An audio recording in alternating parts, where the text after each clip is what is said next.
शुरुआत में गुस्से सिटी को दिखाते हैं जहाँ पर वो लोग वापस चले गए होते हैं और यून चियन क्योंग फैमिली से बोल रहे होते हैं कि साइलम किंगडम में 3 फैमिली का होना ट्रेडिशन है।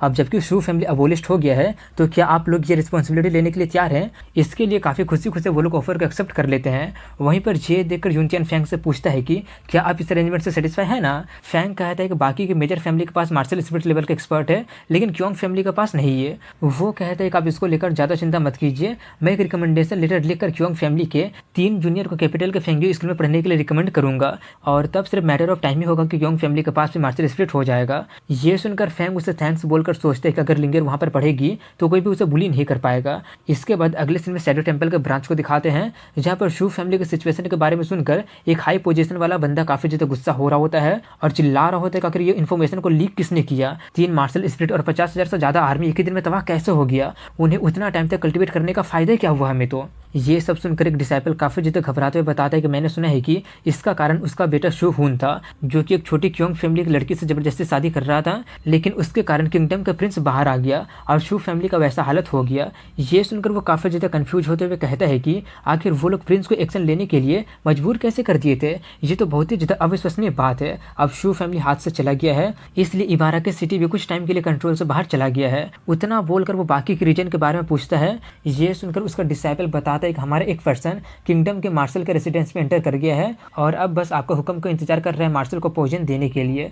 ये सुनकर वो काफी ज्यादा खुश हो जाता है और उस मैटर को वहीं पर रोकने के लिए बोलकर कहता है कि मेरे पास एक और बहुत इंपॉर्टेंट काम है। इसके बाद वो सीन वहीं पर कट हो जाती है और अगले सीन में आइस फील्ड को दिखाते हैं जहाँ पर काफी सारे लोग एक दूसरे से फाइट कर रहे होते हैं और वहाँ पर बैटल स्टार्ट हो गया होता है और वो लोग वहाँ पर ई क्रिस्टल के लिए फाइट कर रहे होते हैं और उन्हें ये समझ में नहीं आ रहा होता है कि आखिर ई क्रिस्टल वाला न्यूज को फैलाया किसने होगा। वहीं पर ये सब देखकर यूनियन उससे कहता है कि अगर ऐसे चलता रहेगा तो ये सिर्फ कुछ ही टाइम की बात है कि तीनों कंट्री वॉर स्टार्ट कर देंगे। फैंग कहता है कि कोई जानबूझकर ये न्यूज फैला दिया होगा और उसके पीछे जरूर उसका कोई बहुत ही बड़ा पर्पस होगा। यूनियन वहां से जाते हुए कहते हैं कि अनफॉर्चुनेटली इस बैटल को रोकने के लिए मैं अकेले कुछ नहीं कर सकता हूँ और जब तक ई क्रिस्टल को कोई ले ना ले ये बैटल रुकने वाला नहीं है। तभी उसके मास्टर उसे बताते हैं कि ऑब्जर्व करने पर मुझे पता चला है कि वो क्रिस्टल 3 दिन में पूरी तरह से इवॉल्व हो जाएगा और ग्राउंड के ऊपर अफेयर भी हो जाएगा, इसलिए उसे लेने के लिए तैयार रहना। फैंग कहता है लेकिन उतने सारे एक्सपर्ट के बीच से लेने का मतलब है कि शेर के मुंह में से मीट को चुराना, इसलिए मुझे आपसे हेल्प लेना पड़ेगा। ये सुनकर वो काफी ज्यादा प्राउड के साथ कहती है कि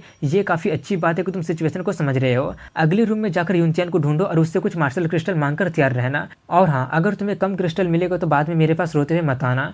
इसके बाद अगले दिन का सीन दिखाया जाता है जहाँ पर फैंग उसके पास जाकर हेजिटेट करते हुए उससे मांग लेता है। ये सुनकर वो हंसते हुए कहता है तो आपको मार्शल क्रिस्टल चाहिए। ये बोलकर वो उसे 15 क्रिस्टल ऐसे ही दे देता है और देते हुए कहता है कि इतना काफी है। फैंग उससे कहता है हाँ इतना काफी है। ये बोलकर वो कहता है कि 2 दिन में वो पूरी तरह से इवॉल्व हो जाएगा, इसलिए आइस फील्ड के डीपेस्ट पार्ट में चलते हैं। यूनचियन कहता है कि चलने से पहले अपना भेष बदल लेते हैं ताकि फालतू के झमेले में ना पड़ जाए। इसके बाद 2 दिन बाद का सीन दिखाया जाता है जहाँ पर काफी सारे लाशें पड़े होते हैं और बैटल अभी भी जारी होता है। ये देखकर फैंग पूछता है क्या ऐसा हमेशा ई क्रिस्टल के अपीयर होने का टाइम होता है। यूनचियन कहते हैं कि तियानवो कॉन्टिनेंट के काफी सारे कंट्री का आपस में डीप ग्रज है, इसलिए ई क्रिस्टल को तो छोड़िए, एक इलिक्जर के लिए भी वो लोग आखिरी सांस तक फाइट करना स्टार्ट कर देंगे। तभी माउंटेन पर वो वाला क्रिस्टल अपीयर होने वाला होता है जिससे वहां का बर्फ गिरने लगती है, जिससे काफी सारे लोग दबकर मर जाते हैं और काफी सारे स्पिरिट रैंक वाले उड़ने लगते हैं और उसमें से काफी सारे एंसेस्टर लेवल वाले भी होते हैं। तभी माउंटेन को टॉप पर दिखाते हैं जहाँ पर वो वाला क्रिस्टल निकल गया होता है और उसे लेने के लिए सभी लोग जाने लगे होते हैं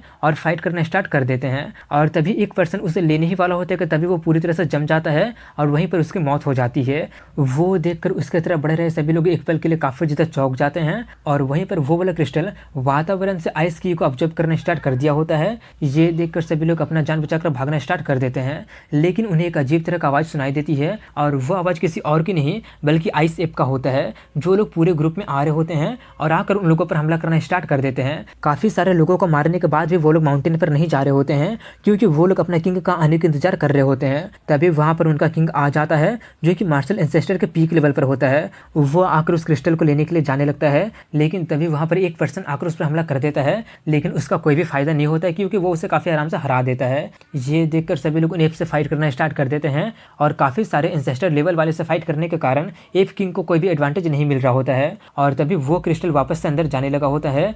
ये देखकर सभी लोग काफी ज्यादा हैरान हो गए होते हैं, लेकिन वो लोग अभी भी हार नहीं माने होते हैं और उन बिस्ट से फाइट कर रहे होते हैं। तभी उसके मास्टर फैंग को उसका क्रिस्टल को निकालने के लिए कहती है। वो अपना सभी क्रिस्टल को निकालकर उसे दे देता है। तभी उसके मास्टर कहते हैं कि अब तुम सब कुछ मुझ पर छोड़ दो। ये बोलकर वो उन क्रिस्टल को यूज करके उसका लेवल को शॉर्ट टाइम के लिए काफ़ी ज़्यादा बढ़ा देती है। ये देखकर यूनचान सोच रहा होता है कि आखिर इस यंग मैन के पास कितना सारा हिडन एबिलिटी है। वहीं पर उसका लेवल और उसका ऑरा काफ़ी ज़्यादा बढ़ गया होता है और उसके मास्टर कहते हैं कि अगली बार से और क्रिस्टल को रखना ये काफ़ी नहीं है। उसका ऑरा काफ़ी ज़्यादा बढ़ने के कारण सभी लोगों की नज़र उस पर जाने लगी होती है। उसे देखकर वो लोग समझ जाते हैं कि अभी नहीं तो कभी नहीं, इसलिए सभी लोग उस क्रिस्टल को लेने जाने लगे होते हैं। लेकिन तभी फेंग उन पर हमला करके उन सभी लोगों को इंजर्ड कर देता है। लेकिन वहीं पर वो एप किंग रुका नहीं होता है और जाते ही रहता है। ये देखकर उसके मास्टर उसे सिर्फ एक ही पंच में बेहोश कर देती है। ये देखकर सभी लोग काफ़ी ज़्यादा हैरानी से कहने लगे होते हैं कि वो तो मार्शल वेनेरेट लेवल का मास्टर लग रहा है। वहीं पर ये देखकर फैंग भी काफ़ी ज़्यादा शॉक्ड होते हुए सोचता है कि आखिर मास्टर अपने टाइम में कैसा पावर को होल्ड करती थी कि सिर्फ इतना कम पावर को बोरो करके इतना खतरनाक हमला कर दी। तभी उसके मास्टर आकर कहते हैं कि वो तो काफ़ी ज़्यादा कमज़ोर निकला। ये सुनकर फैंग और ज़्यादा हैरान हो जाता है और तभी फैंग उस क्रिस्टल को निकाल लेता है और लेकर अपने रिंग में रखकर वहाँ से भाग जाता है। ये देखकर बाकी लोग सिर्फ अपना हाथ ही मलते रह जाते हैं और यून चैन भी उसके पीछे पीछे चला जाता है। वहीं पर फैंग जंगल में एक गुफा के पास जाकर रुकता है और पूछते हैं कि वहाँ पर आप क्या किए थे। वो बताते कि वो तो काफ़ी ज़्यादा सिंपल था, मैंने बस उन प्योर क्रिस्टल की एनर्जी को कन्वर्ट करके यूज की थी, लेकिन मैं उससे फिर भी अपना हाफ एनर्जी को भी यूज नहीं कर पाई थी। अगर मेरे पास कुछ 100 या फिर 1000 क्रिस्टल होता तो मैं अपना फुल पावर स्ट्राइक को लैंड कर सकती थी। ये सुनकर फैंग काफ़ी ज़्यादा हैरान हो जाता है और कहते हैं कि इतना सारा क्रिस्टल तो काफ़ी ज़्यादा महंगा हो जाएगा और वैसे भी मुझे 15 क्रिस्टल अभी उसे भी देना है। तभी वो वहाँ से जाते हुए कहते हैं कि उसके आने के बाद उस ई क्रिस्टल को रिफाइन करना स्टार्ट कर देना ताकि उसके रहते हुए तुम्हें कोई भी बिस्ट डिस्टर्ब ना करे। तभी वहाँ पर यूनचियन आकर कहता है कि आपने तो मुझसे काफ़ी कुछ छुपा के रखे हैं। फैंग कहता है कि आप ऐसे क्यों बोल रहे हैं। वो हंसते हुए कहते हैं कि 5 मार्शल एंसेस्टर, मार्शल वेनरेट के पीक लेवल पर मौजूद आइस एफ किंग, dozens of martial spirit rank वाले और वहाँ पर काफ़ी सारा आइस एफ भी था, लेकिन उतना सारे एक्सपर्ट के मौजूद होने के बाद भी आपने सिर्फ एक ही ब्लो में उन्हें हरा दिया था। आपके पास तो सच में माइटी पावर है। फैंग कहते हैं कि वो सब तो आपके क्रिस्टल के कारण ही हो पाया था। ये सुनकर यूनचियन सोचता है कि सिर्फ 15 क्रिस्टल उतना पावरफुल स्ट्राइक के लिए काफ़ी नहीं होगा। इसके बाद यूनचियन उस केव को गार्ड करना स्टार्ट कर देता है और अंदर में फैंग उसे रिफाइन करना स्टार्ट कर देता है। अगले सीन में शैडो टेंपल के ब्रांच को दिखाते हैं जहाँ पर उसका डिसाइपल जाकर सब कुछ बता देता है कि एक काला कपड़ा पहना हुआ पर्सन आकर सभी लोगों को ऐसे हराकर ई क्रिस्टल को लेकर भाग गया। ये सुनकर हायर पोजीशन वाला पर्सन का दिमाग काफ़ी ज़्यादा खराब हो जाता है और वो अपने ही बंदे को मार देता है और काफ़ी गुस्से से पगलाने लगा होता है कि अगर कौन मेरे टेंपल के खिलाफ बार बार जा रहा है। इसके बाद यूनचियन को दिखाते हैं जो कि 7 दिन से फैंग का बाहर इंतजार कर रहा होता है और केव को गार्ड कर रहा होता है और बोल रहा होता है कि मार्शल प्रैक्टिशनर लेवल में होने के कारण ई क्रिस्टल को रिफाइन करने के बारे में सक्सेस या फिर फेलियर को भूल जाओ, वो 7 दिन तक सर्वाइव कर लिया है, वही बहुत ही बड़ी बात है। वहीं पर अंदर में दिखाते हैं जहाँ पर फैंग बर्फे में जम गया होता है। उसे देखकर लाओ कहते कि ये तो अभी तक जागा नहीं है, कहीं कुछ गड़बड़ तो नहीं हो गया है ना, इसलिए वो उसका हेल्प करने जाती है। लेकिन तभी अचानक फैंग उसमें सक्सेस हो जाता है और वह मार्शल मास्टर के मिडिल लेवल में ब्रेक थ्रू कर लिया होता है। ये देखकर वो काफ़ी ज़्यादा खुश हो जाता है। वहीं पर ये देखकर उसके मास्टर कहते हैं उतना भी बुरा नहीं है, फ्यूचर में तुम इस क्रिस्टल का और यूज समझोगे। ये बोलकर वो उसे उस क्रिस्टल का एट्रीब्यूट को ट्राई करने के लिए कहती है, इसलिए वो अपना आइस वाले इफेक्ट को यूज करता है जिससे बाहर में बैठे यूनचियन को ठंड लग जाती है और वो सोचता है कि शायद वो सक्सेस हो गया होगा। वहीं पर अंदर में अपना आइस एट्रीब्यूट को देखकर फैंग काफ़ी ज़्यादा खुशी से नाचने लगा होता है और बोल रहा होता है कि फाइनली अब मेरे पास भी एक एट्रीब्यूट आ गया है। इसके बाद वो लोग वहाँ से जाने लगे होते हैं और फैंग उससे कुछ दिन वहीं पर जंगल में रहने के लिए सुझाव देता है। इसके लिए यूनचियन मान जाता है और तब से वो लोग वहीं पर रहना स्टार्ट कर देते हैं और फैंग वहाँ पर मौजूद बिस्ट से फाइट करके प्रैक्टिस करना भी स्टार्ट कर देता है। इसके 10 महीने बाद का सीन दिखाया जाता है जहाँ पर फैंग एक पेड़ पर अटैक करके उसके 2 टुकड़े कर देता है और कहता है कि अब जाने का वक्त आ गया है और यूनचियन से पूछते कि आप क्या सोचते हैं। वो उसका स्ट्राइक को देखकर कहते हैं कि उतना भी बुरा नहीं है, यहाँ तक कि काफ़ी सारे ग्रैंड मास्टर लेवल वाले में भी सिर्फ कुछ ही लोग ऐसा सिंगल स्ट्राइक अटैक कर सकते हैं। ये सुनकर फैंग अपने मन में कहता है कि यूनिंग में आ रहा हूँ, क्या तुम तैयार हो। इसके बाद एक गुफा का सीन दिखाया जाता है जहाँ पर फैंग उसे हील कर रहा होता है और वो उसे बधाई देते हुए कहते हैं कि आपके बॉडी से हीट पॉइजन पूरी तरह से खत्म हो गया है। ये सुनकर वो काफ़ी ज़्यादा खुश हो जाता है और उसका काफ़ी ज़्यादा थैंक्स करने लगता है। इसके बाद वो लोग बाहर आ जाते हैं और यूनचियन पूछता है कि अब आप कहाँ जाने का प्लान बना रहे हैं। वो कहता है रॉयल कैपिटल फेंग्यू एकेडमी। ये सुनकर यूनचियन कहता है क्या बात है, मैं भी वहीं पर जा रहा हूँ, इसलिए साथ चलते हैं। ये बोलकर वो उसे भी लेकर जाने लगता है। इसके बाद 15 दिन बाद का सीन दिखाया जाता है जहाँ पर वो लोग रॉयल कैपिटल पहुँचने वाले होते हैं और फैंग काफ़ी सारे लोगों को वहाँ पर जाते हुए देखकर पूछता है कि उतने सारे लोग वहाँ पर क्यों जा रहे हैं। वो बताता है कि अभी फेंग्यू एकेडमी का एनरोलमेंट का टाइम है, इसलिए काफ़ी सारे लोग वहाँ पर जा रहे हैं। और फेंग्यू एकेडमी की स्पेशल बात यह है कि उससे कोई फर्क नहीं पड़ता कि आप अमीर है या फिर गरीब है, अगर आपके पास टैलेंट हो तो आप उसमें एंटर कर सकते हैं और बिना टैलेंट के तो प्रिंस या फिर नोबेल को भी जाना अलाउ नहीं है। वो सब सुनकर फैंग सोचते हैं कि हमारे 3 ईयर वाले चैलेंज के लिए अभी सिर्फ कुछ ही महीने बच रहा है, इसलिए उसे चैलेंज करने के लिए मुझे सबसे पहले एकेडमी में एंटर करना पड़ेगा। अगर मैं एंटर नहीं कर पाया तो मुझे डर है कि वो मुझ पर ध्यान भी नहीं देगी और इस तरह से वांसिन मेरा सीनियर बन जाएगी। इसके बाद वो लोग फाइनली कैपिटल में, एपिसोड की शुरुआत में दिखाते हैं कि वो लोग रॉयल कैपिटल पहुंच गए होते हैं और रहने के लिए कोई भी जगह ना होने के कारण यूनचैन फैंग को अपने साथ रहने के लिए अपने पुराने घर में इन्वाइट करता है। इसलिए वो अपने पुराने घर में चला जाता है, जहाँ पर घर की केयर टेकर यूनचैन को काफी सालों के बाद देखकर काफी ज्यादा इमोशनल हो जाती है और उसके पॉइजन के बारे में पूछती है। वो कहता है कि अब मैं ठीक हो गया हूँ। ये सुनकर वो काफी ज्यादा शॉक्ड हो जाती है। वहीं पर वो अपने घर में आते हुए कह रहा होता है कितना साल बीत गया है कि सभी लोग मुझे मरा हुआ समझने लगे होंगे। केयर टेकर कहते हैं कि सिर्फ मार्शल यून ही कभी कभी आया करते थे और उनके अलावा और कोई आया ही नहीं है। यून सर नेम सुनकर फैंग थोड़ा सा चौंक जाता है। वहीं पर यूनचैन उससे पूछता है क्या तुम यूनशोंग के बारे में बोल रही हो। उन दोनों की बातें सुनकर फैंग सोच रहा होता है तो वो यूनियन की ग्रैंडफादर है। लेकिन तभी केयर टेकर काफी ज्यादा घबराते हुए कहती है कि लेकिन पिछले कुछ महीने से वो आया नहीं है और मैंने सुना कि मार्शल मैंसन में कुछ हो गया है। ये सुनकर वो थोड़ा सा चौंक जाता है और उसे फैंग के रहने के लिए रूम तैयार करने के लिए बोलता है और आगे कहता है कि एकेडमी में एनरोलमेंट तक ब्रदर फैंग यहीं पर रहेगा और उसे लेकर जाते हुए सोच रहा होता है कि यून फैमिली को मेंशन करने पर फैंग थोड़ा सा शॉक्ड हो गया था, लेकिन ना सुनने का दिखावा किया था। कहीं इसका मतलब इसका यून फैमिली के साथ कुछ दुश्मनी तो नहीं है ना।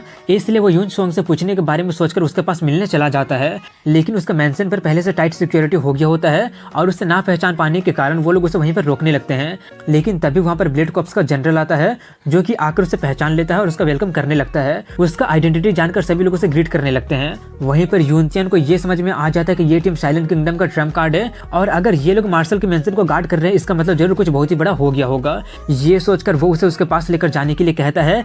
इसलिए दिंगजुन जनरल उसे उसके पास लेकर जाने लगता है और कुछ दूर पहुंचकर जहां पर कोई भी नहीं होता है वो उसके सामने गिरकर रोते हुए कहने लगा होता है कि प्लीज मार्शल को बचा लीजिए। उससे रोता हुआ देखकर यूनचैन थोड़ा सा चौंकते हुए पूछता है कि उसे क्या हो गया है। डिंग बताते हैं कि मार्शल को पॉइजन दे दिया गया है। ये सुनकर वो काफी ज्यादा शॉक्ड हो जाता है और उसके पास जल्दी से लेकर जाने के लिए कहता है। वहीं पर वो लोग उसके रूम के बाहर में पहुंच गए होते हैं जहां पर से यून चिंग के चिल्लाने की आवाज आ रही होती है। तभी यूनचैन दरवाजे पर से उससे कहता है कि मुझे डर है कि अब तुम मरने वाले हो।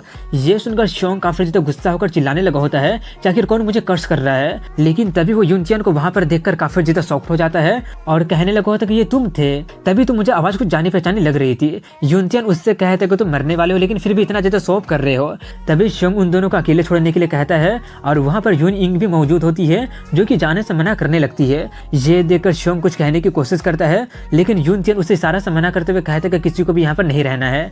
इसलिए वो उसे भी भेज देता है और यूनचैन से पूछता है कि तुम क्या डिस्कस करना चाहते हो। वो कहता है कि मैंने सुना कि तुम्हें जहर दे दिया गया है। शोंग कहता है हाँ बिल्कुल, तुम्हारी तरह शैडो टेंपल वालों ने मुझे भी जहर दे दिया है। यूनचैन पूछता तो क्या तुम किसी फार्मासिस्ट मिले नहीं हो क्या।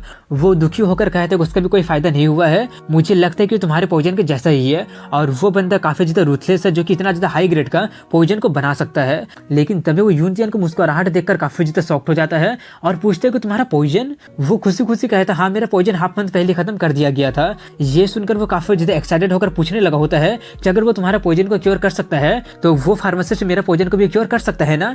यूनचैन उठते हुए कहता है हाँ वो कर सकता है, लेकिन यहाँ पर एक प्रॉब्लम है। हालांकि वो पॉइजन को क्योर करने के लिए तैयार है लेकिन वो तुम्हारे लिए शायद नहीं कर सकता है। वो पूछते कि तुम ऐसा क्यों बोल रहे हो। यूनचैन उससे कहता है कि मुझे अच्छे से पता है कि तुम खुद को जानते हो कि तुम कौन हो, लेकिन तुम्हारे यून फैमिली ने तुम्हारे पीछे कुछ कर दिया है लेकिन तुम्हें उसके बारे में नहीं पता है। वो कंफ्यूज होते हुए पूछते कि आखिर तुम कहना क्या चाहते हो। यूनचैन कहता है कि मैं सीधे मुद्दे पर आता हूँ। तुम्हारे यून फैमिली का कोई मेंबर मेरे डिटॉक्सिफाई करने वाले फार्मासिस्ट को ऑफेंड कर दिया है और उसे बुली भी किया है। ये सुनकर वो काफी ज्यादा शॉक्ड हो जाता है और चिल्लाते हुए कहने लगा होता है कि ये तो रिडिकुलस है, ऐसा हो ही नहीं सकता है। जो भी दूसरे को बुली करके मेरे यून फैमिली के रेपुटेशन को बर्बाद करने की कोशिश करेगा उसे मेरा फैमिली का पनिशमेंट को सहना ही पड़ेगा।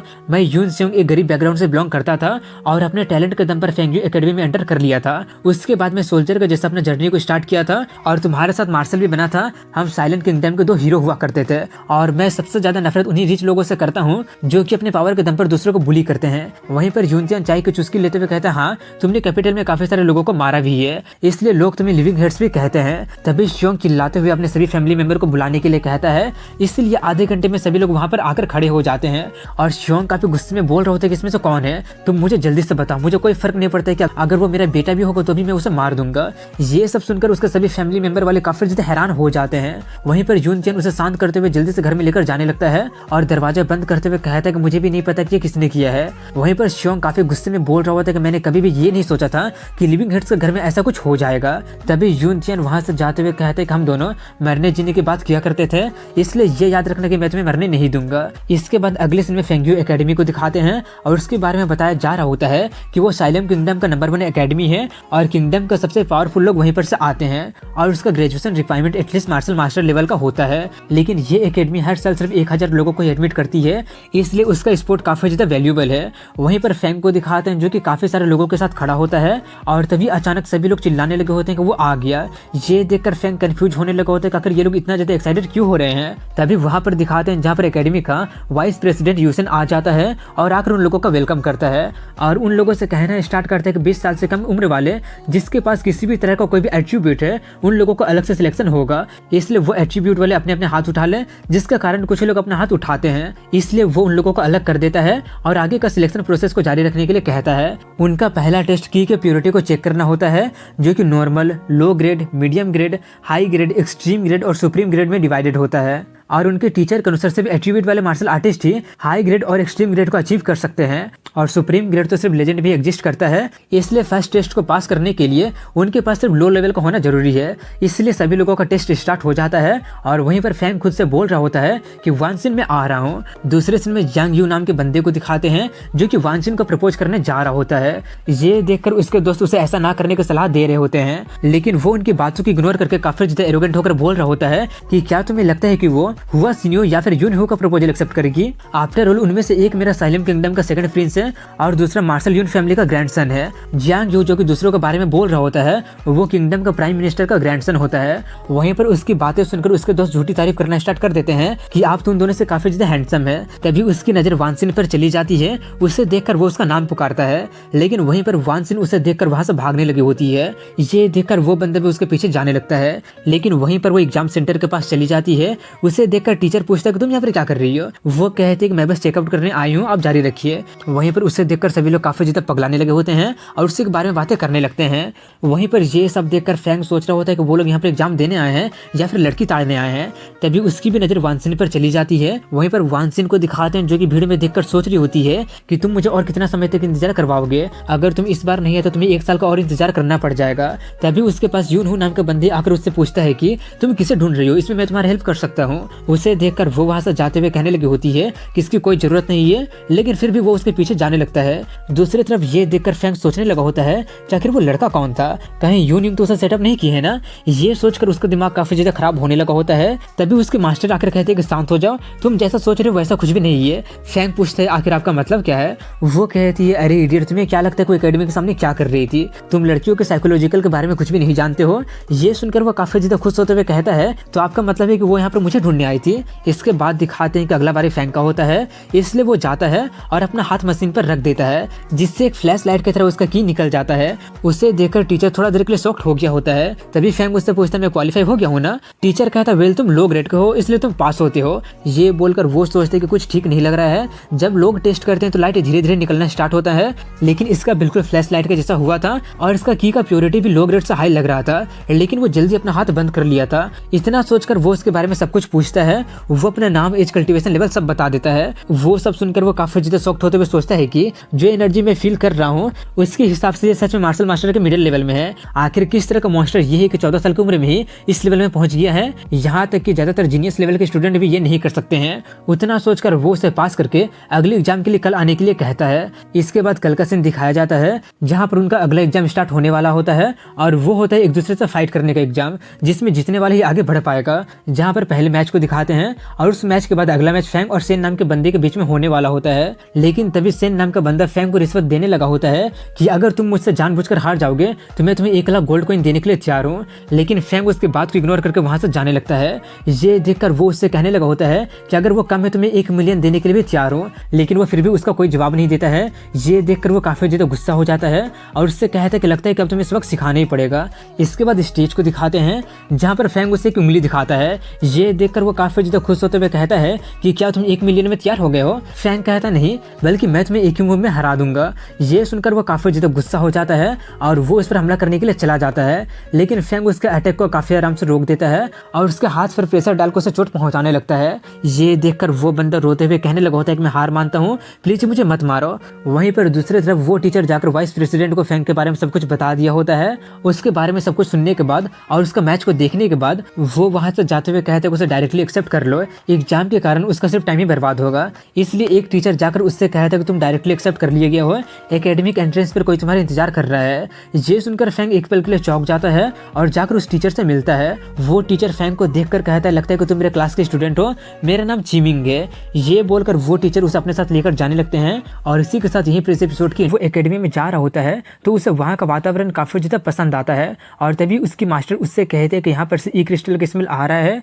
ये सुनकर फैंग काफ़ी ज़्यादा खुश हो जाता है और वहीं पर वो आगे बताते कि मेरे हिसाब से वो साउथ ईस्ट डायरेक्शन में होगा, लेकिन वो छिपा हुआ है इसलिए उसका स्मेल काफ़ी ज़्यादा कम आ रहा है और उसका एट्रीब्यूट क्या है उसके करीब जाने के बाद ही मुझे पता चलेगा। और मुझे लग रहा है कि वो क्रिस्टल उतना सिंपल नहीं है जितना मुझे लग रहा है, लेकिन मैं तुम्हें याद दिला देती हूँ कि तुम्हारे करंट फिजिक्स के दम पर तुम उसे बिल्कुल भी रिफाइन नहीं कर पाओगे और अलग अलग एट्रीब्यूट का ई क्रिस्टल का फ्यूजन तुम जितना सोच सकते हो उससे भी काफ़ी ज़्यादा टेरिफाइंग हो सकता है।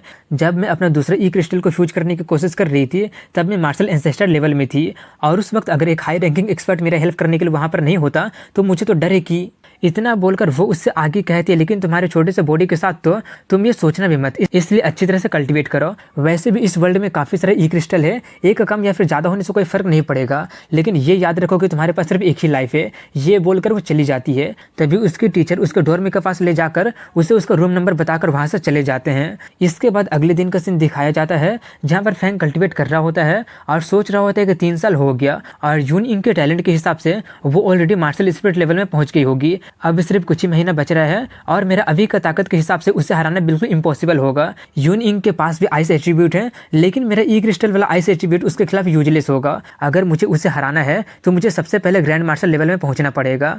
वो सब सोचकर और कल्टीवेट करने के बाद वो उस ई क्रिस्टल की दिशा में जाने लगता है, लेकिन उसके आगे का रास्ता बंद होता है और वहाँ पर एक बहुत ही बड़ा दीवार लगा होता है। ये देखकर वो सोचता है कि लगता है कि फेंगुई एकेडमी उस ई क्रिस्टल के एग्जिस्टेंस को पता कर लिया है, इसलिए उसे वहाँ पर गार्ड करके रख रहे हैं।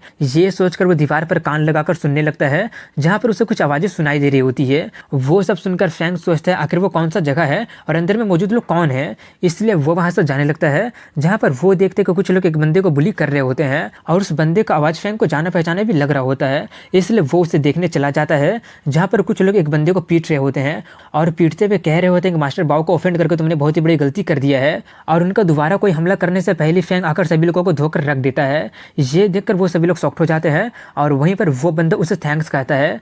ये सुनकर फैंग उससे कहते कि कजिन क्योंगनिंग, उतने सालों से नहीं देखने के बाद क्या अब तुम मुझे पहचान भी नहीं पा रहे हो। उसे देखकर वो पहचान कर कहता तुम फैंग अब हो, तुम भी यहाँ पर आ गए हो। फैंग उससे पूछते आखिर ये लोग कौन है। निंग बताता है अमीर और पावरफुल को फॉलो करने वाले बस कुछ कुत्ते हैं, उन लोगों को मेरा और लिंगियर के रिलेशनशिप के बारे में पता चल गया है, इसलिए वो लोग मेरा यूज करके लिंगियर को बाओ के बारे में अच्छे अच्छे बातें बोलकर उसे सेटअप करने के लिए बोल रहे हैं और उससे जबरदस्ती शादी करने के लिए भी कह रहे हैं। ये सुनकर फैंग काफी ज्यादा गुस्सा हो जाता है और उन लोगों पर हमला करने के लिए जाने लगता है। उससे अपनी तरफ बढ़ता देखकर एक बंदा उससे कहता है कि मैं तुम्हें वार्निंग कर रहा हूँ, हमारे काम में टांग मत अड़ाओ वरना अच्छा नहीं होगा। लेकिन तभी फैंग काफी फास्ट स्पीड में उसके पास चला जाता है और उसके आंख को देखकर वो बंदा काफी ज्यादा डर जाता है। तभी फैंग उससे कहता है कि जल्दी से जाकर बाओ हुई को बुलाकर लेकर आओ, अगर वो नहीं आएगा तो समझ लेना क्या होगा तुम लोगों के साथ। ये सुनकर वो सभी लोग काफी ज्यादा डर जाते हैं और उसे बुलाने के लिए जाते हुए कहते हैं कि तुम बस इंतजार करो। उसे देखकर निंग फैंग से कहता है कि तुम तो इस झमेले में मेरे वजह से पड़ गए हो। फैंग कहता है कि तुम ज्यादा चिंता मत करो। तभी वहां पर वो अपने काफी सारे लोगों के साथ आ जाता है। उसे देखकर निंग काफी ज्यादा डर रहा होता है। ये देखकर फैंग सोचते है कि निंग इतना ज्यादा डर गया है, इसका मतलब वो बाओ बंदा कोई ऑर्डिनरी बंदा नहीं होगा। फेंगयू एकेडमी में वो ये सब कर पा रहा है, इसका मतलब उसका पीछे का पावर काफी ज्यादा पावरफुल और काफी ज्यादा इन्फ्लुएंशियल होगा। ये सोचकर वो निंग से कहता है कि तुम ज्यादा चिंता मत करो, मुझे मुसीबत में पड़ना पसंद नहीं है, लेकिन मुझे मुसीबत से डर भी नहीं लगता है और आज मैं इस मुसीबत को जड़ से खत्म कर दूंगा। ये बोलकर वो उससे पूछता तो क्या तुम ही बाई हुई हो। वो हाँ में जवाब देकर उसके बारे में पूछता है और सोचता है कि उसका बॉडी का की फ्लक्चुएशन मेरे जैसे अच्छा है, लेकिन मैं इस कल्टीवेशन लेवल वाले से अभी तक मिला क्यों नहीं था। वहीं पर फैंग उसके तरफ बढ़ते हुए कहते हैं कि इससे कोई फर्क नहीं पड़ता कि मैं कौन हूँ, फर्क सिर्फ इससे पड़ रहा है कि तुम बाऊ हुई हो। मुझे ट्रबल स्टार्ट करना बिल्कुल पसंद नहीं है, लेकिन जब कोई लिंगियर को लेकर ट्रबल स्टार्ट करता है तो मुझे बिल्कुल भी अच्छा नहीं लगता है। ये बोलकर वो उससे पंच कर देता है, जिससे कि वो अपने हाथ से ब्लॉक करने तो जाता है, लेकिन पावर काफी ज्यादा होने के कारण वो पीछे धकेल दिया जाता है। लेकिन तभी वहीं पर उसके साथ आते उसे गिरने से बचा लेते हैं और बातें करने लगते हैं कि आखिर वो बंदा कौन है, काफ़ी ज़्यादा ताकतवर लग रहा है। सिर्फ एक ही मूव में उसने आउटर सेक्ट के टॉप 10 में मौजूद हाई रैंकिंग फायर एट्रीब्यूट वाले मार्शल आर्टिस्ट को हरा दिया है। वहीं पर अपने हाथ में बर्फ को जमा देखकर बाव काफ़ी ज़्यादा गुस्सा हो रहा होता है और सोच रहा होता है कि आखिर ये पॉसिबल कैसे हो सकता है। मैंने अभी देखा कि इसके पास कोई भी एट्रीब्यूट नहीं था, लेकिन वो मेरा फायर को पूरी तरह से खत्म कैसे कर दिया। तभी फेंग उसके मुंह के पास जाकर कहते हैं कि अगर तुम दोबारा से क्योंग लिंगियर को हैरास करने की कोशिश करोगे तो अगली बार मैं तुम्हें नहीं छोड़ूंगा। ये बोलकर वो जाने लगता है। वहीं पर ये देखकर बाव काफी ज्यादा गुस्सा हो गया होता है और सोचना स्टार्ट कर देता है कि ये गधा का बच्चा पब्लिक में मेरे इतना ज्यादा इंसल्ट करके बहुत ही बड़ा गलती कर दिया है, इससे मैं बिल्कुल भी बर्दाश्त नहीं कर सकता हूँ। ये सोचकर वो उस पर पीछे से हमला करने जाता है, लेकिन निंग उसे वार्न कर देता है, जिससे वो उसके अटैक को काउंटर कर देता है और दोनों का पावर बराबर होने के कारण वो दोनों ही पीछे धकेल दिए जाते हैं। तभी वो दोनों फिर से अटैक कर देते हैं, लेकिन इस पर बाव काउंटर अटैक से काफी दूर फेंका जाता है और तभी फेंग उसके चेस्ट पर पैर रखते हुए पूछता है कि क्या कोई और इसे ज्वाइन करना चाहता है। लेकिन तभी वहां पर टीचर आकर कहने लगा होता है कि आखिर किसने तुम लोगों को फाइट करने का परमिशन दे दिया है। टीचर को वहां पर देखकर फेंग वहां से जाते हुए कहता है कि टीचर आ गए इसलिए तुम बच गए हो, लेकिन अगर तुम लिंगियर को दोबारा से हैरास करोगे तो मैं तुम्हें नहीं छोड़ूंगा। तभी बाव नाटक करते हुए कहता है कि मेरा जान बख्शने के लिए थैंक्स। ये बोलकर वो मौके का फायदा उठाकर पीछे से उसके पीठ पर हमला कर देता है, जिससे फेंग को लग जाती है और वहीं पर वो उसे मॉक करते हुए कहने लगा होता है कि तुमने ये तो एक्सपेक्ट नहीं किया था ना। वहीं पर फेंग को उसका फार्मासिस्ट वाला पावर और ज्यादा इंजरी होने से बचा लिया होता है और अब वो काफी ज्यादा गुस्सा हो जाता है और तभी बाव उस पर फिर से हमला करने जाता है, लेकिन फेंग इस बार अपना डबल पावर से अटैक कर देता है, जिससे बाव का हाथ का हड्डी टूट जाता है और वो पीछे फेंका जाता है। लेकिन तभी टीचर आकर जल्दी से उसे मेडिकल रूम में लेकर जाने के लिए कहते हैं और फेंग से कहता है कि तुम मिस्टर चिमिंग के नए डिसाइपल हो, चलो इस मामले को उन्हीं पर छोड़ देते हैं। इसके बाद दिखाते हैं कि चिमिंग उससे कहता है कि मैंने सुना कि तुम बाई हुई को पीट दिए हो। फेंग हाँ में जवाब देता है। वो पूछता है क्या तुम उसका आइडेंटिटी के बारे में जानते हो। वो बोलता है मैं नहीं जानता हूँ। ये सुनकर वो अपने चेहरे पर हाथ रखते हुए कहता है कि तुम तो बहुत ही बड़ी मुसीबत में पड़ गए हो। बाव का सिस्टर अभी का करंट किंग का कॉन्क्यूबाइन है और उसका खुद का टैलेंट के कारण किंग उसे हाईली रिकॉर्ड करता है, लेकिन अब तो फेंग उसका बात को वहीं पर काटते हुए कहते हैं कि आप इसको लेकर ज़्यादा चिंता मत कीजिए, मैं इसे संभाल लूंगा, लेकिन प्लीज़ मेरे कजन का ख्याल रखिएगा और मेरे बारे में ज़्यादा चिंता मत कीजिए। इसके बाद फेंग यूनचैन के घर में जाता है और कुछ लोग उसका पीछा कर रहे होते हैं। उसे वहाँ पर जाता देखकर उन्हें समझ में नहीं आता है कि फेंग वहाँ पर क्या कर रहा है, लेकिन वो लोग ये अज्यूम कर लेते हैं कि शायद फेंग हाउसकीपर का कोई रिलेटिव होगा। ये सोचकर वो लोग बाव को सब कुछ बताने चले जाते हैं। वहीं पर रूम में यूनचैन को दिखाते हैं जो कि कुछ सोच रहा होता है, लेकिन तभी वहाँ पर वो फेंग को देखकर होश में आकर पूछने लगा होता है कि क्या तुम एकेडमी में एंटर कर गए हो ना। फेंग कहता है कि मैं एडमिट तो हो गया हूँ, लेकिन एक प्रॉब्लम आ गया है। ये सुनकर वो थोड़ा सा चौंक जाता है और जल्दी से पूछने लगता है। कुछ देर में वो उसे सब कुछ बता देता है। वो सब सुनने के बाद वो हंसते हुए कहता है बस इतना सही, मुझे तो लगा था कि तुम कुछ बहुत ही बड़ा प्रॉब्लम में फंस गए होगे, रॉयल कैपिटल में तो ये कोई बड़ा डील नहीं है। ये बोलकर वो सोचता है कि तुमने तो मुझे डरा ही दिया था, मुझे तो लगने लगा था कि कहीं तुम यून फैमिली से बदला लेने ना चले गए हो। ये सोचकर वो यून सियोंग का हेल्प करने के बारे में सोचकर उससे कहता है कि हालांकि ये कोई बहुत ही बड़ा डील तो नहीं है, लेकिन रॉयल कैपिटल में मेरा इन्फ्लुएंस काफी ज्यादा कम हो गया है, मुझे डर है कि मैं बाव फैमिली से डील नहीं कर सकता हूँ। लेकिन फेंग पूछता है इसका कोई काउंटर मेजर नहीं है क्या। यूनचियान कहता है कि तुम्हें अभी नहीं पता कभी क्या चल रहा है। ओरिजिनली रॉयल कैपिटल में लिविंग हेड्स नाम के एक बंदा रहा करता था, उसके रहते हुए कोई भी ऐसा करने के बारे में सोच भी नहीं सकता था और वो किंग के गुड बुक में भी था। एग्जाम्पल के लिए जिस बाव बंदे के बारे में तुम बोल रहे हो, अगर लिविंग हेड्स को उसके बारे में पता चल गया तो उसका एंड बहुत ज्यादा बेकार हो जाएगा। लेकिन फेंग पूछता है लेकिन क्या उस लिविंग हेड्स को क्या हो गया है। यूनचियान कहते हैं कि उसे भी जहर दे दिया गया है और वो मौत के काफी ज्यादा करीब है। ये सुनकर फेंग थोड़ा सा चौंक जाता है। तभी यूनचियान कहते हैं कि मेरे पास एक आइडिया है, मैं जाकर तुम्हारा हेल्प करने के बारे में सोचता हूँ। ये बोलकर वो रॉयल पैलेस चला जाता है, जहाँ का गार्ड उसे रोक देता है, लेकिन उसका प्रिंस टोकन को देखकर वो लोग जल्दी से उसे ग्रीट करने लगते हैं। यूनचियान कहता है कि मैसेज भेजकर उन्हें इन्फॉर्म करो कि हुआ यूनचियान वापस आ गया है। इसके कुछ देर बाद का सीन दिखाया जाता है, जहाँ पर किंगडम का किंग हुआ सांडलन आता है और उसे देखकर कहता है कि ये तो सच में आप ही है, आप वापस कब आ गए। ये बोलकर वो उसे पैलेस में लेकर जाता है और चाय पीने के लिए देता है और बातें करने पर पता चलता है कि वो पोजन से छुटकारा पा लिया है। वो जानकर किंग काफी ज्यादा खुश हो जाता है और कहने लगा होता है कि इसका मतलब आप जरूर एक अर्थ लेवल का फार्मासिस्ट से मिले होंगे, और अगर ऐसी बात है तो मार्शल यून भी। यूनचियन उसके बात को काटते हुए कहता है कि अगर उसकी बात करें तो इसमें थोड़ा सा प्रॉब्लम हो गया है। ये बोलकर वो सोचता है कि यह भी मेरा सिर्फ छोटा सा गेस है कि फेंग और यून फैमिली दुश्मन है भी या नहीं है, लेकिन उसके बारे में जल्दी पता चल जाएगा। ये सोचकर वो उससे कहता है कि यहाँ पर मैं भी किसी दूसरे मैटर के लिए आया हूँ। ये बोलकर वो उससे कहना स्टार्ट करता है कि जब मेरा वो एंसेस्टर वर्ल्ड को टेक ओवर किया था, तब वो लोग 100 सालों तक मेहनत करने के बाद साइलम किंगडम को लोअर से मिडिल लेवल का किंगडम में बना दिए थे। किंग कहता हाँ उस वक्त हान फैमिली ट्रायनिकल और नेपोटिस्टिक था और एम्परर तियानजुंग रिवोल्ट डिसाइड करके हान फैमिली को ओवरथ्रो करके रख दिए थे। उसके बाद वर्ल्ड में शांति और राइटियसनेस आ गया और लोगों का टैलेंट का कदर किया जाने लगा, ना कि फैमिली का बैकग्राउंड पावर का। और काफी सालों के हार्डवर्क के बाद ही साइलम किंगडम इतना ज्यादा स्ट्रॉन्ग किंगडम बना है। इसमें आपका और मार्शल यून का भी बहुत ही बड़ा हाथ है। इतना सुनकर यून चैन कहते हैं अच्छा हुआ कि तुम्हें ये सब अभी भी याद है। इतना बोलकर वो उससे पूछते कि क्या तुम्हारे कंक्यूबाइन में बाओ सरनेम का कोई कंक्यूबाइन है क्या। ये सुनकर वो थोड़ा सा घबराते हुए कहता है हाँ प्रिंसेस बाओ है। तभी यून चैन उससे कहते हैं कि मेरी बात ध्यान से सुनो, किंगडम की फ्यूचर के लिए जल्दी से उस प्रिंसेस को डिस्पोज कर दीजिए और बाओ फैमिली को रॉयल कैपिटल से एक्सपेल कर दीजिए, नहीं तो फ्यूचर में बहुत ही बड़ा मिसफॉर्चून आ जाएगा और तब किंगडम अनस्टेबल हो जाएगा। ये सुनकर वो पूछते कि प्लीज आप बताइए कि बाओ फैमिली ने किसे ऑफेंड कर दिया है। यून चैन कहते उसी को जिसने मुझे डिटॉक्सिफाई किया है। ये सुनकर वो काफी ज्यादा शॉक्ड हो जाता है और थ्रोन पर गिर जाता है और घबराते हुए कहने लगा होता है तो आपका मतलब है कि उसने एक हाई ग्रेड फार्मासिस्ट को ऑफेंड कर दिया है। यून चैन कहते हैं कि सिर्फ ऑफेंड ही नहीं किया है बल्कि उसके यंगर ब्रदर उसके सिस्टर पर आपका प्रोटेक्शन के कारण फेंगजू एकेडमी में लोगों को बुली कर रहा है। ये सुनकर वो काफी ज्यादा गुस्सा हो जाता है और जल्दी से प्रिंसेस बाओ को बुलाने के लिए बोलता है और यूनचैन से कहता है कि मुझे पता चल गया कि मुझे क्या करना है। तभी यूनचैन उससे कहता है कि मुझे पता है कि तुम इस फार्मासिस्ट के बारे में जानना चाहते हो, लेकिन उससे अभी परेशान मत करो। अगर तुम कुछ करना चाहते हो तो यूलान सिटी का फैंग फैमिली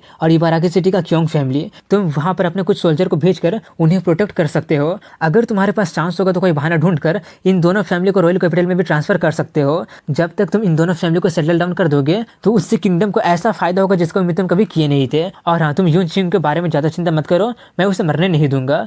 और इसी के साथ यहीं पर इस एपिसोड की एंडिंग हो जाती है। वापस अपने घर चला जाता है जहाँ पर उसे उसके एफर्ट के लिए फैंग उससे थैंक्स करने लगता है और थैंक्स बोलकर पूछते कि वैसे उस लिविंग हेड वाले बंदे को किस तरह का पोजन दिया गया है, शायद मैं इसमें कुछ हेल्प कर सकूं। ये सुनकर वो हिचकिचाते हुए कहने लगा होता है कि वो सच में काफी अच्छा पर्सन है। उसका जन्म एक आम परिवार में हुआ था और वो सबसे ज्यादा नफरत उन रिच और पावरफुल लोगों से करता है जो कि लोगों को बुली करते हैं। हालांकि उनके फैमिली में से शायद कोई आपको ऑफेंड कर दिया होगा, लेकिन मैं फिर भी आशा करता हूँ कि आप बड़े बनकर उन्हें माफ कर दे। ये सब सुनकर फैंग थोड़ा सा कंफ्यूज होते हुए कहने लगा होता है कि मैं तो अभी तक उनसे मिला भी नहीं हूँ, तो ये सब शुरू कब से हुआ। लेकिन तभी उससे कुछ याद आता है और वो उससे पूछता कहीं ये यून फैमिली तो नहीं है ना। यून चैन कहा था हाँ ये वही फैमिली है। ये सुनकर फैंग उससे कहने लगा होता है कि लगता है कि एल्डर हुआ पहले मेरे सिचुएशन को गेस कर लिए हैं। इस बार के लिए काफी ज्यादा थैंक्स, मैं आपका एहसान कभी नहीं भूलूंगा। और उसे एक्सक्यूज मी बोलकर एकेडमी चला जाता है। उसे जाता देखकर यून चैन खुद से कहते हैं कि मैं जो कर सकता था मैंने कर दिया, अब आगे को तुम पर ही डिपेंड करता है। वहीं पर फैंग को दिखाते हैं जो कि जाते हुए कह रहा होता है कि यूनिंग 10 दिन के बाद मैं आ रहा हूँ। ये बोलकर वो कुछ मेडिसिन खरीदने के लिए एक और ऑक्शन हाउस चला जाता है, लेकिन वहां पर एक और ऑक्शन हाउस का मास्टर ओ यांग क्विंग अपने फादर को लेकर फार्मासिस्ट को दिखाने के लिए जा रहा होता है क्योंकि उसका फादर का सिचुएशन काफी ज्यादा क्रिटिकल होता है। फैंग उसका सिचुएशन देखकर सोचते हैं कि देखकर तो हार्ट डिजीज लग रहा है, मैं भी फार्मासिस्ट गिल्ड जाता हूँ, शायद कुछ मदद कर सकूं। इसके बाद फार्मासिस्ट गिल्ड को दिखाते हैं जहां पर जाकर ओ यांग क्विंग फार्मासिस्ट गिल्ड के प्रेसिडेंट क्वांग इससे हेल्प मांग रहा होता है। वो उसका पल्स को चेक करके कहता है कि मैं इसका डिजीज को क्योर नहीं कर सकता हूँ। क्योंग उससे काफी ज्यादा विनती करने लगा होता है कि प्लीज किसी तरह से बचा लीजिए। क्वांग कहता है कि अगर तुम रॉयल कैपिटल में रॉयल फार्मासिस्ट को भी दिखाने चले जाओगे ना तो भी मुझे शक है कि वो उसे ठीक कर पाएगा। अगर मैं सच बोलूं तो ये दुनिया का रेयर टर्मिनल इलनेस में से एक है। कुछ ही घंटे में उसका हार्ट रप्चर होने के कारण वो मारा जाएगा। सिर्फ वही एक्सपर्ट जो कि बाहरी दुनिया में घूमते हैं इसे क्योर कर सकते हैं। ये सुनकर वो काफी ज्यादा शॉक्ड हो जाता है और सबसे कहने लगा होता है कि जो भी मेरे फादर को क्योर कर देगा मैं उसे काफी सारा पैसा देने के लिए तैयार हूँ। तभी वहां पर फैंग आकर कहता है कि मैं इसे क्योर कर सकता हूँ। उसे देखकर क्योंग पूछता है क्या तुम कर सकते हो। फैंग कहता है कि पहले ट्राई करते हैं फिर पता चल जाएगा। ये बोलकर वो उसका पल्स चेक करने जाता है, लेकिन उसके पहले ही क्वांग उसे रोकते हुए कहता है कि क्या तुम भी एक फार्मासिस्ट हो। फैंग अपना फार्मासिस्ट वाला ड्रेस में चेंज करके कहता है हाँ एडवांस येलो ग्रेड का हूँ। वो देखकर क्वांगी कहता है कि उतना भी बुरा नहीं है, लेकिन क्या तुम उसे क्योर कर सकते हो। फैंग कहता है अब जबकि कोई उसे क्योर नहीं कर सकता है तो मुझे ट्राई क्यों नहीं करने देते हैं। ये सुनकर क्योंग उसे ट्राई करने देने के लिए बोलता है, इसलिए वो उसे चेक करने लगता है और अपना मेडिसिनल की को एक्सपोज कर देता है, जिसे देखकर सभी लोग काफी ज्यादा हैरान हो जाते हैं और समझ जाते हैं कि वो मिस्ट्री लेवल का फार्मासिस्ट है। वहीं पर फैंग अपने की का यूज करके उसे काफी अच्छे से कंट्रोल करके उसके दिल तक पहुंच गया होता है। ये देखकर क्वांगी और ज्यादा शॉक्ड हो जाता है और सोचता है कि ये पॉसिबल कैसे हो सकता है। उसका कंट्रोल तो मुझसे भी काफी ज्यादा अच्छा है। इसका जैसा हाई लेवल का फार्मासिस्ट तो सिर्फ हाई लेवल का किंगडम में ही पाया जाता है। वहीं पर उसका ट्रीटमेंट से उसका फादर रिएक्ट करने लगता है। ये देखकर वो लोग काफी ज्यादा खुश हो जाते हैं, लेकिन तभी फैंग का मेडिसिनल पावर कम होने लगता है, इसलिए वो जल्दी से कुछ हर्बों को मंगवाता है। क्योंग जल्दी से लाने के लिए जाने लगता है, लेकिन क्वांगी उसे रोकते हुए कहता है कि मेरे पास है। ये बोलकर वो उसे लाकर दे देता है, जहां पर फैंग उन्हें खा आकर अपने पावर को बढ़ाकर उसे हील करना जारी रखता है और कुछ देर के बाद वो अपना काम खत्म कर देता है। ये देखकर क्वांग घबराते हुए पूछते कि मेरे फादर। फैंग कहते हैं कि उसका लाइफ तो बच गया है, लेकिन ये डिजीज अभी पूरा जड़ से खत्म नहीं हुआ है, इसे खत्म होने में 1 साल लग जाएगा। क्योंग पूछता वैसा क्यों? फैंग कुछ रेयर और प्रीशियस मेडिसिन का नाम लेकर उन्हें जल्दी से प्रिपेयर करने के लिए कहता है। तभी उसका फादर उठ जाता है। ये देखकर क्वांगी सोच रहा होता है कि आखिर इसने ये कैसे करके दिखा दिया। वहीं पर उसका फादर अपना जान बचाने के लिए उसका काफी ज्यादा थैंक्स करने लगता है और वो लोग जान बचाने के लिए उसे काफी सारा पैसा देने लगते हैं। लेकिन फैंग लेने से मना करते हुए कहता है कि मैं 1 महीने के बाद आपके ऑक्शन हाउस में आऊंगा, उस वक्त उन दोनों मेडिसिनल हर्ब को तैयार करके रखिएगा।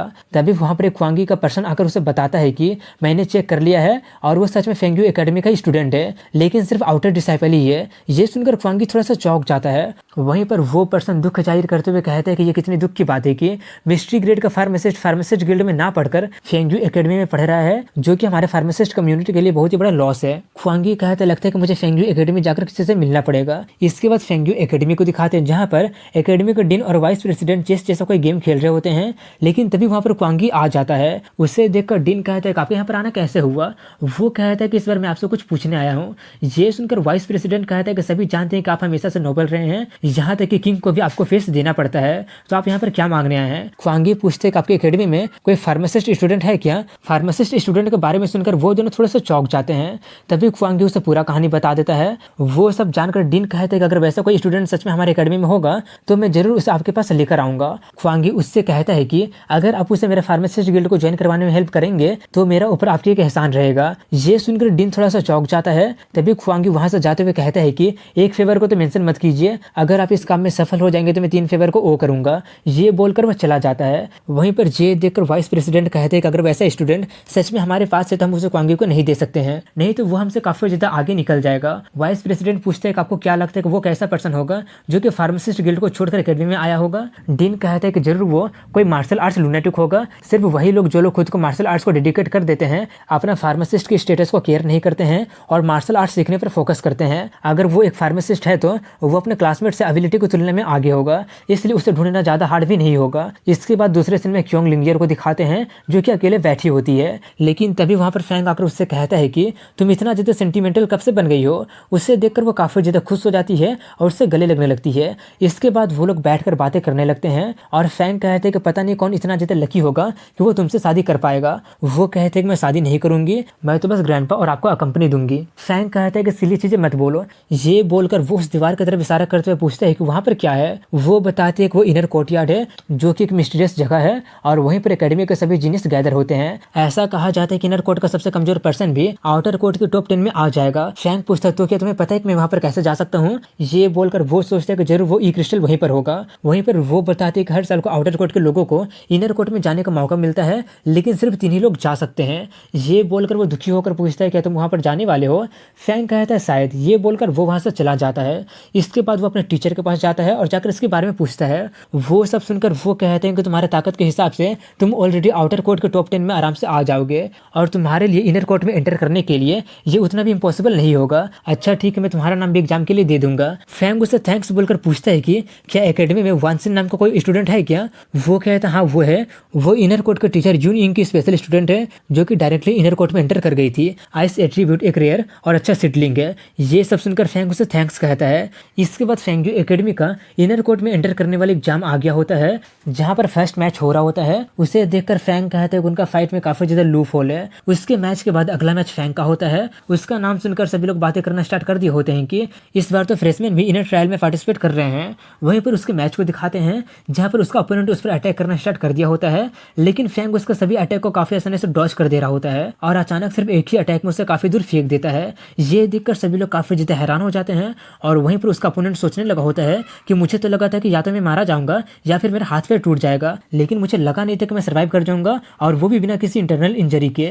उसका रिजल्ट काफी क्लियर होता है, इसलिए फैंग जीत जाता है। वहीं पर ये देखकर डीन सोच रहा होता है कि अपने स्ट्रेंथ पर इतना अच्छा कंट्रोल, एक टीनेजर के लिए इतना अच्छा कंट्रोल काफी ज्यादा बड़ी बात है। मैं सोच रहा हूँ कि जिस यंग फार्मासिस्ट के बारे में क्वांगी बोला था वो आज यहाँ पर आएगा या फिर नहीं आएगा। इसके बाद वहीं पर नीचे दिखाते हैं, जहाँ पर फैंग का ओपोनेंट उस पर दया दिखाने के लिए उसे थैंक्स कह रहा होता है। फैंग कहते हैं कि उसकी कोई जरूरत नहीं है। अगला मैच स्वान मेंग नाम का बंदा जीत जाता है, लेकिन जीतने के बाद वो नीचे नहीं आ रहा होता है। ये देखकर सभी लोग थोड़े से कंफ्यूज हो गए होते हैं। वहीं पर मैंग फैंग से पूछता है कि क्या तुम्हें फेंगा हो? फैंग कहता हाँ मैं ही हूँ, तुम्हें क्या चाहिए। वो उसे प्रोवोक करते हुए कहता है कि अगर तुम्हें हिम्मत है तो क्या तुम आकर मुझसे फाइट करना चाहोगे। ये सुनकर सभी लोग उसी के ही बारे में बातें करने लगे होते हैं कि वो बंदा तो टॉप 2 में आता है और बाओ ही उसका काफी ज्यादा हेल्प किया था, इसलिए शायद वो उससे उसका बदला लेना चाहता हो। फैंग उसका चैलेंज को एक्सेप्ट कर लेता है। ये देखकर वाइस प्रेसिडेंट उसे रोकते हुए कहने लगे होते हैं कि फालतू की बेवकूफ़ी मत करो, लेकिन तभी डीन उसी को रोकते हुए कहते हैं कि उसे कम मत समझो, मैं भी देखना चाहता हूँ कि आखिर वो कितना ज़्यादा ताकत को छुपा कर रखा है। ये सुनकर वाइस प्रेसिडेंट कहते हैं कि अब जबकि दोनों पार्टी एग्री कर लिए हैं तो तुम दोनों फाइट कर सकते हो। ये सुनकर सभी लोग फैंग को लुक डाउन करते हुए बोलने लगे होते हैं कि वो खुद को काफ़ी ज़्यादा महान समझ रहा है। वहीं पर मेंग उस पर हमला करते हुए कहता है कि किसी को ब्लेम करना है तो अपने आप को ब्लेम करो। ये बोलकर वो उस पर हमला कर देता है। उसे काउंटर करते हुए फैंग अपना लाइटनिंग पंच से हमला कर देता है, जिससे वहां पर एक जोरदार धमाका हो जाता है और उसे देखकर सभी लोग काफी ज्यादा शॉक्ड हो गए होते हैं। और वाइस प्रेसिडेंट कहता है कि वो तो उसका अटैक को ब्लॉक कर लिया, वो तो सच में कुछ और ही है। वहीं पर यह देखकर मैंग काफी ज्यादा हैरान हो गया होता है और सोचता है कि ये सिर्फ मार्शल मास्टर के मिडिल लेवल में है, लेकिन ये फिर भी मेरा ऑलमोस्ट फुल पावर स्ट्राइक को रोक कैसे सकता है। वहीं पर नीचे में ये सब देखकर सभी लोग काफी ज्यादा शॉक्ड हो गए होते हैं। वहीं पर स्टेज पर फैंग उस पर हमला कर उसे पीछे धकेल दिया होता है। ये देखकर वो भी काफी ज्यादा शॉक्ड हो जाता है और सोचते हैं कि उसके पास तो आइस एट्रीब्यूट है, अगर मेरा लेवल उससे हाई नहीं होता तो अब तक मैं हार चुका होता। और बाकी के लोगों को बातें को सुनकर वो और ज्यादा गुस्सा हो जाता है और फिर से उस पर काफी ताकतवर पंच से हमला करने जाता है, लेकिन वहीं पर फैंग अपना आंखों को बंद करके खड़ा हो गया होता है। ये देखकर सभी लोग कंफ्यूज हो जाते हैं और वाइस प्रेसिडेंट जल्दी से उसे बचाने जाने के लिए कहने लगते हैं, लेकिन डीन उसे रोकते हुए कहते हैं कि वो अपनी एनर्जी को कंडेंस कर रहा है। वहीं पर स्टेज पर दिखाते हैं जहां पर उसका स्ट्राइक लगने से पहले ही फैंग अपनी एनर्जी को कंडेंस करके उस पर हमला कर देता है, जिससे वो स्टेज से नीचे फेंका जाता है और हार जाता है। ये देखकर वो सोचने लगा होता है कि क्या वो सच में अंडर 20 का है, और तभी अनाउंस किया जाता है कि फैंग जीत गया है। और उसी के जीतने के साथ यहीं पर इस एपिसोड की एंडिंग। ये देखकर डीन उसका काफी तारीफ करता है। अपना तारीफ सुनकर फैंग काफी ज्यादा खुश और मोटिवेटेड हो जाता है और अगले मैच की तैयारी करने के लिए जाने लगता है, लेकिन डीन उसे रोकते हुए कहता है कि तुम्हें अब वो करने की कोई भी जरूरत नहीं है, क्योंकि तुम स्पेशली इनर कोर्ट में एंटर कर गए हो।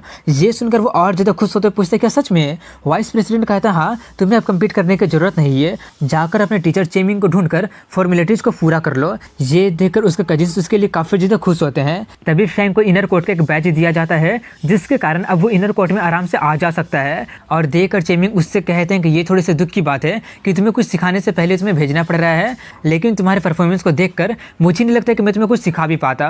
और हाँ, इनर कोर्ट में एक हिडन स्क्रिप्चर का कैबिनेट है, तुम वहाँ पर जाने का रास्ता जरूर ढूंढ लेना, क्योंकि वहाँ पर एक अनएक्सपेक्टेड सरप्राइज तुम्हारा इंतजार कर रहा होगा। उसके एडवाइस के लिए फैंग उसे थैंक्स कहता है। इसके बाद अगले सीन में इनर कोर्ट को दिखाते हैं, जहाँ पर लोग फैंग हाओ के बारे में बातें कर रहे होते हैं कि उसने तो स्वांग मैंग को भी हरा दिया। उनकी बातें सुनकर वान सिन थोड़े से चौंक जाती है। तभी वहाँ पर मौजूद एक बंदा अपनी बात को कंटिन्यू करते हुए कहता है हाँ, मुझे भी नहीं पता कि उसने ये कैसे किया, लेकिन स्वांग तो ग्रैंड मार्शल लेवल का था। ये सब सुनकर वान सिन और ज्यादा चौंक जाती है और उन लोगों से पूछते हैं कि जिस फ्रेशमैन के बारे में तुम लोग बातें कर रहे हो वो अभी कहाँ पर है। वो लोग बताते हैं कि वो अभी तो आउटर सेक्ट में ही है, लेकिन कल वो इनर सेक्ट में आ जाएगा। वहीं पर ये सब सुनकर वान सिन काफी ज्यादा एक्साइटेड और काफी ज्यादा खुश हो जाती है। उसे उतना ज्यादा एक्साइटेड होते देखकर वो लोग कंफ्यूज होने लगे होते हैं कि आखिर आइस ब्यूटी इतना ज्यादा एक्साइटेड क्यों हो रही है। वहीं पर दूर से वो सब देखकर जियांग यू को फैंग हाओ पर काफी ज्यादा गुस्सा आने लगा होता है। इसके बाद रात का सीन दिखाया जाता है, जहाँ पर जियांग आउटर सेक्ट में फैंग के डॉर्मेट्री के पास जाता है और उस पर खिड़की में से हमला कर देता है, लेकिन फैंग उसे नोटिस करके बाहर निकल जाता है। उसे देखकर जियांग पूछता है तो क्या तुम ही फैंग हाओ। फैंग उसे देखते तो उसे याद आता है कि ये तो वही बंदा है जो कि एकेडमी के सामने वान सिन का पीछा कर रहा था। ये याद करके वो उससे कहता है तो वो तुम ही थे ना। जियांग उसे धमकाते हुए कहते हैं कि चुपचाप एकेडमी को छोड़ दो, वरना तुम्हारे साथ अच्छा नहीं होगा। फैंग उसका मजाक उड़ाते हुए कहता है क्या तुम सिर्फ अकेले वो सब करने के लिए काफी हो। ये सुनकर वो अपना गोल्ड एट्रीब्यूट वाला की को रिलीज करने लगता है।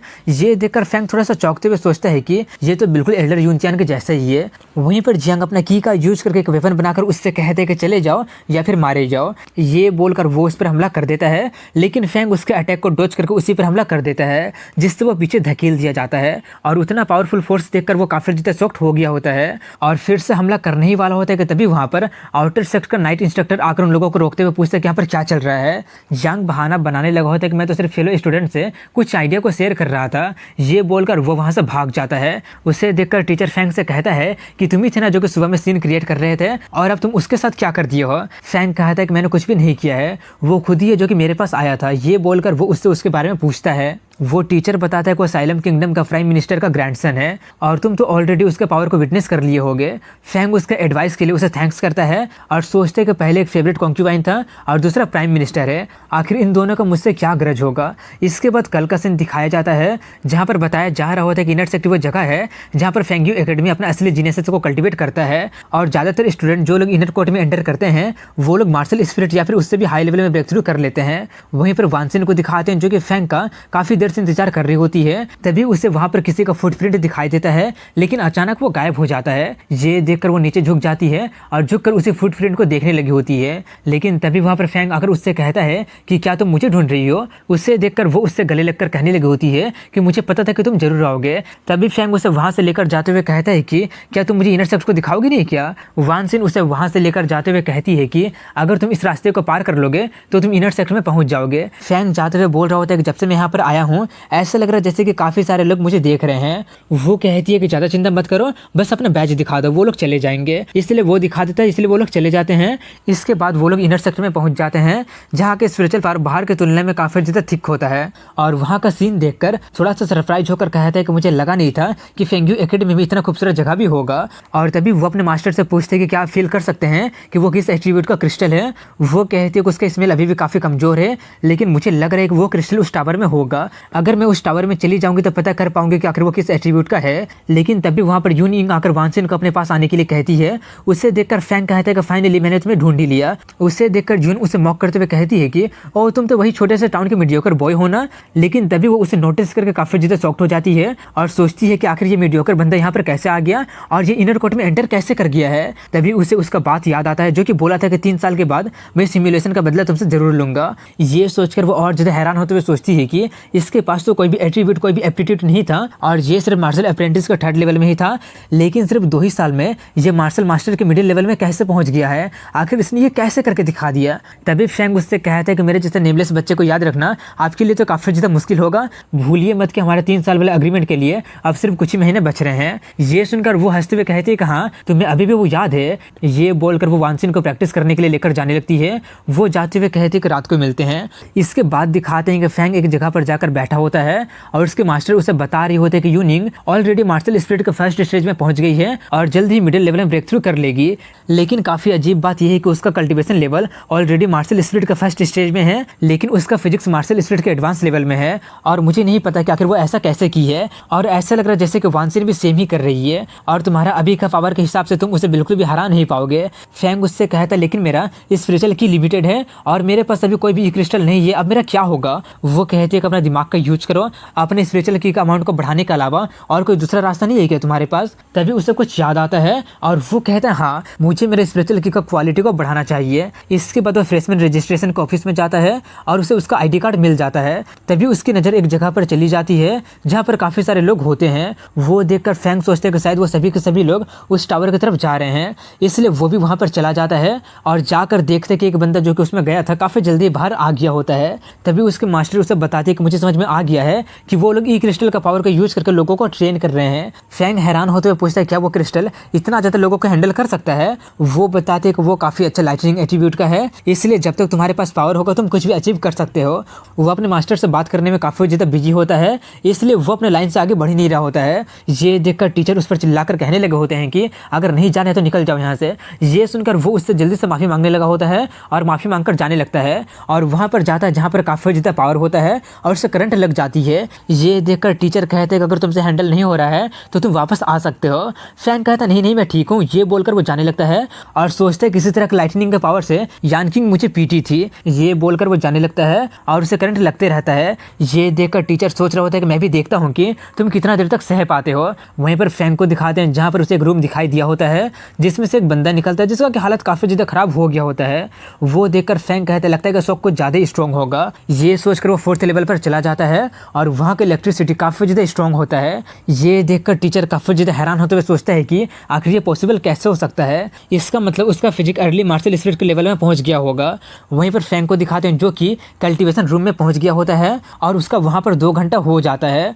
वहीं पर इतना देर होने से टीचर काफ़ी ज़्यादा परेशान होने लगा होता है कि कहीं उसे कुछ हो तो नहीं गया होगा ना। वहीं पर फैंग को दिखाते हैं जिससे कि काफ़ी ज़्यादा करंट लग रहा होता है। तभी उसके मास्टर आकर उससे बताते हैं कि यहाँ पर कुछ ठीक नहीं लग रहा है, इसका ये मतलब हो सकता है कि क्रिस्टल अभी तक बनकर तैयार नहीं हुआ है। फैंग पूछते कि आखिर इसका मतलब क्या है। वो कहती है कि जितना ज़्यादा रेयर क्रिस्टल होता है उसे बनने में इतना ही ज़्यादा टाइम लगता है। हालांकि यहाँ पर लाइटनिंग एट्रीब्यूट मौजूद है, लेकिन ये कहना मुश्किल होगा कि वो क्रिस्टल बन पाएगा या नहीं बन पाएगा। और देखकर तो ऐसा लग रहा है जैसे कि यहाँ पर वो क्रिस्टल नहीं बन पाएगा। फैंग पूछता है लेकिन आखिर आपको ऐसा क्यों लगता है। वो बताती है कि इस जगह पर लाइटनिंग एट्रीब्यूट को होना चाहिए ही नहीं था। जब तुम फ्यूचर में मार्शल वेनरेट लेवल पर पहुंचोगे तब तुम इसका डेप्थ को एक्सप्लोर करने जाना, और तब एक सरप्राइज बेनिफिट तुम्हारा इंतजार कर रहा होगा। इसके बाद वो वहाँ पर बैठकर कल्टीवेट करना जारी रखता है और इसके 9 घंटे और बाद का सीन दिखाया जाता है। और तभी उसे याद आता है कि उसे तो वानसिन से मिलने जाना था। ये याद आते ही वो जल्दी से जाने लगता है और जब वो बाहर निकलता है तो टीचर उस पर चिल्लाने स्टार्ट कर देते हैं कि तुम फाइनली बाहर आ ही गए हो ना, क्या तुम्हें पता है कि तुम कितने टाइम से अंदर में थे। फैंग पूछता मुझे नहीं पता, वहाँ पर कोई टाइम लिमिट था क्या। वो गुस्से में कहता है कि तुम 11 घंटे से अंदर में थे। ये सुनकर वो और ज़्यादा शॉक्ड हो जाता है और सोचता है कि वान काफ़ी ज़्यादा इंतजार कर रही होगी। ये सोचकर वो उसे सॉरी बोलकर वहाँ से चला जाता है। उसे देखकर टीचर सोचते हैं आखिर किस तरह का मॉन्स्टर ये है। इसके बाद फैंग को दिखाते हैं जो कि जाकर उसे मिलता है और लेट होने के लिए काफ़ी ज़्यादा माफ़ी मांग रहा होता है। वो कहते हैं कोई बात नहीं। तभी वो उसे किस करने की कोशिश करने जाता है, लेकिन वहाँ पर युन हो नाम का बंदा आकर सब कुछ बेकार कर देता है और गुस्से में आकर पूछता है कि ये कौन है। वान सिन उन दोनों को एक दूसरे से इंट्रोड्यूस करवाती है।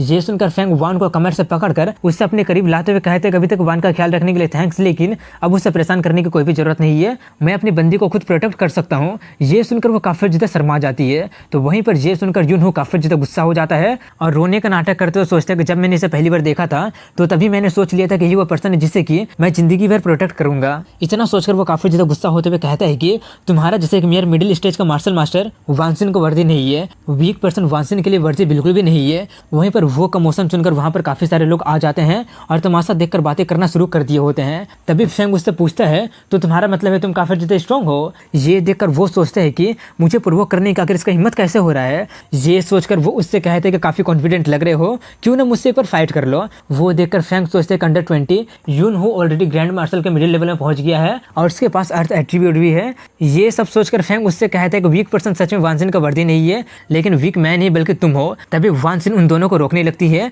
लेकिन फैंग कहता है कि तुम ज़्यादा चिंता मत करो, ये 1 ही मिनट का काम है। ये सुनकर सभी लोग बातें करने लगे होते हैं कि क्या 1 ही मिनट का, वो तो काफ़ी ज़्यादा एरोगेंट हो रहा है, ब्रदर हो तो उसे एक ही मूव में खत्म कर देंगे। वहीं पर ये सब देखकर जियांगू सोच रहा होता है कि यून हो ब्रेनलेस बंदा काफ़ी ज़्यादा काम का है, चलो तुम्हारे जरिए मैं भी ये देख लूंगा कि आखिर फैंग बंदा क्या कर सकता है। वहीं पर वो दोनों एक दूसरे पर अटैक करते हैं और उनका पावर बराबर होने के कारण वो दोनों ही पीछे हो जाते हैं। ये देखकर सभी लोग काफ़ी ज़्यादा हैरान हो गए होते हैं और जियांग यू कहता है कि मैं यून हो का ओपोनेंट नहीं हूँ, लेकिन वो तो उसी विन ही मैच हो गया है। वहीं पर उन्हें दिखाते हैं जहाँ पर वो दोनों फिर से एक बार अटैक कर देते हैं, लेकिन इस बार यून हो का हाथ में चोट लग जाता है। ये देखकर वो काफ़ी ज़्यादा हैरान होते हुए सोचता है कि आखिर ये मॉन्स्टर कहाँ से आ गया है। वहीं पर ये देखकर जियांग को उसका पावर का अंदाजा लग गया होता है और तभी वहाँ पर यूनिंग भी आ जाती है और उसी के आने के साथ यहीं और अपने भाई के हाथ को देखकर पूछते कि तुम्हारे हाथ को क्या हो गया है। वो अपने हाथ को छुपाते हुए कहते तो कुछ तो नहीं हुआ है।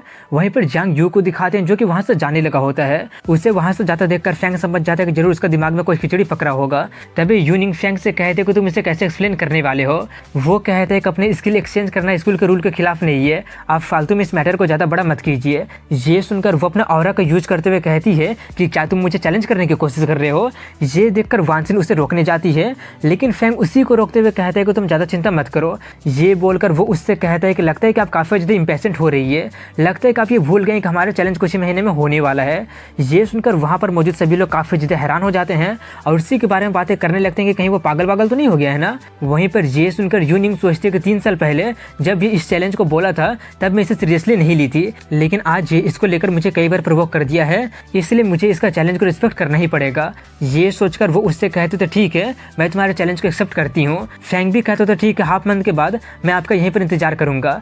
इसके बाद फैंग टावर के पास जाते हुए सोचता है कि इस कल्टीवेशन टावर के यूज करके मैं जल्दी ग्रैंड मार्शल लेवल में ब्रेक थ्रू कर लूंगा। उसे देखकर वो टीचर कहता है कि तुम इतनी रात को यहाँ पर क्या कर रहे हो। फैंग उनसे कहता है कि मैं यहाँ पर नया हूँ, इसलिए मुझे नहीं पता कि मैं आपको एड्रेस कैसे करूँ। वो कहता है कि तुम मुझे एल्डर जियांगू या फिर थर्ड एल्डर भी बुला सकते हो।